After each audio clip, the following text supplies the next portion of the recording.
কর্তা আর দেবী মা দুজন মানুষ যাদের সম্পর্কে একসময় ছিল ভালোবাসা, বিশ্বাস আর হাসতে ভরা, কিন্তু সময়ের হাওয়ায় যেন কোথাও একটা ফাটল দানা বাঁধলো।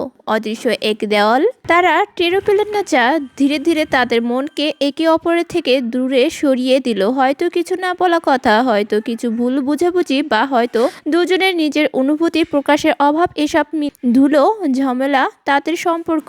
আজ তারা একই ঘরে থেকেও যেন আলাদা দুটি পরিবার, দুটি পৃথিবী মানুষ। তবে আমি বিশ্বাস করি ঈশ্বর যখন আমাদের জীবনে কোনো গল্প লিখে দেন সেখানে কখনো কাকতালীয় ঘটনা থাকে না।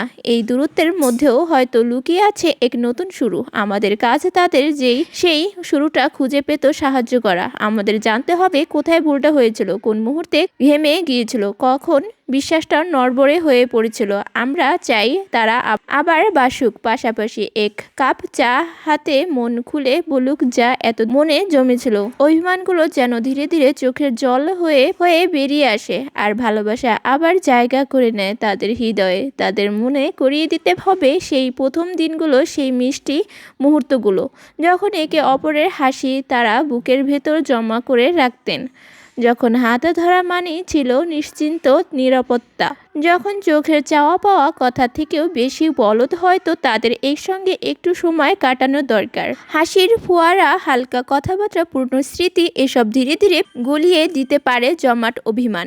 আমি বিশ্বাস করি যে সম্পর্ক সত্যিকারের যেন সম্পর্ক, ভালোবাসা, তাকে ভেঙে দেওয়া এত সহজ নয়। দেবী মা তার কথাও শুধু একে অপরকে আবার একটু শুনলেই, একটু বুঝলেই, একটু ভালোবাসলেই সেই দূরত্ব, সে অদৃশ্য দেওয়াল ধসে পড়বে, আর তারা ফিরে পাবেন সেই পুরনো সুখ, সেই পুরনো পরিচিত উষ্ণতা।